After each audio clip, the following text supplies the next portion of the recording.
লালমনিরহাট থেকে যুক্ত আছেন সাব্বির আহমেদ। সাব্বিরের কাছ থেকে জানতে চাইবো, সাব্বির, এই ঘটনার এখন সবশেষ পরিস্থিতি কি এবং শিক্ষক হত্যায় অভিযুক্ত কেউ আটক হয়েছে কিনা জানাবেন।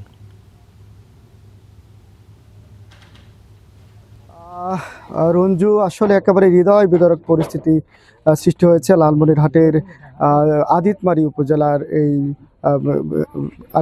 উপজেলার এই ইউনিয়নে।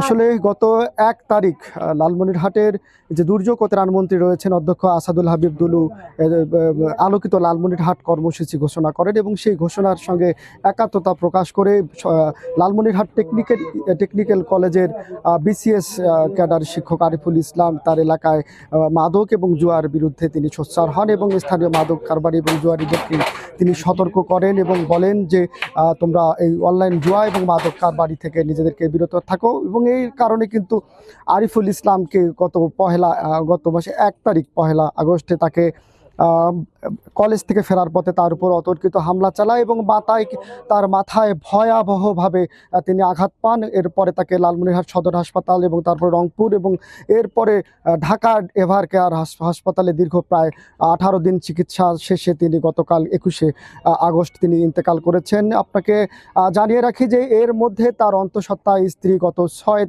আগস্ট তিনি যখন আইসিইউতে ছিলেন, তিনি আইসিইউতে থাকার 7 দিনের মাথায় তার স্ত্রীর কিন্তু আরেকটি পুত্র সন্তান জন্মগ্রহণ করেছে।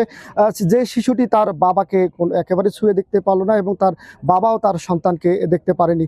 একেবারেই লালমনিরহাটের 5টি যে উপজেলা রয়েছে সেই 5টি উপজেলায় কিন্তু মাদক এবং অনলাইন জুয়া এক ভয়াবহ আকার ধারণ করেছে এবং এদের দৌরাত্ম্য কিন্তু অনেক দূর। তারা আসলে আইনকেও কিন্তু মান্য করতে চায় না। আমরা এই মুহূর্তে এই আরিফুল ইসলাম এর বাসায় রয়েছি। আমরা দেখতে পাচ্ছি যে ইতিমধ্যে আরিফুল ইসলামের বাড়িতে দূর দূরান্ত থেকে লোকজন আসছেন এবং তারা এই আরিফুল ইসলামের উপর যে ন্যাক্কারজনক হামলা হয়েছে এই হামলা তারা দৃষ্টান্তমূলক শাস্তি চাচ্ছেন এবং এই আরিফুল ইসলামের উপর হামলার ঘটনায় একটি মামলা হয়েছে এবং সেই মামলায় একজন আসামিকে র্যাব ঢাকা থেকে গ্রেপ্তার করেছে এবং দুঃখজনক বিষয় হচ্ছে বাকি আসামিরা কিন্তু জামিনে মুক্তি পেয়েছে।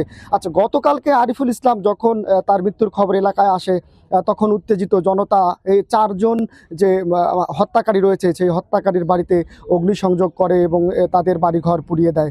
সব মিলে তার যে বাড়ি রয়েছে সে বাড়ির আশপাশ কিন্তু থমথমে পরিস্থিতি বিরাজ করছে। কিছুক্ষণ আগে লালমনিরহাট জেলা প্রশাসক এসেছিলেন এবং তিনি নিহতের পরিবারের সঙ্গে দেখা করেছেন এবং নিহতের পরিবারকে নিয়ে সান্ত্বনা দেওয়ার চেষ্টা করেছেন। তিনি বলেছেন যে তার বিচার দ্রুত শেষ করা হবে এবং তার যে স্ত্রী রয়েছে তার স্ত্রীর জন্য সরকার একটা চাকরির ব্যবস্থা করবে বলে তিনি আশ্বস্ত করেছেন। সাব্বির আহমেদ, আপনাকে ধন্যবাদ। দর্শক, লালমনিরহাট থেকে জানাচ্ছিলেন আমাদের সহকর্মী সাব্বির আহমেদ।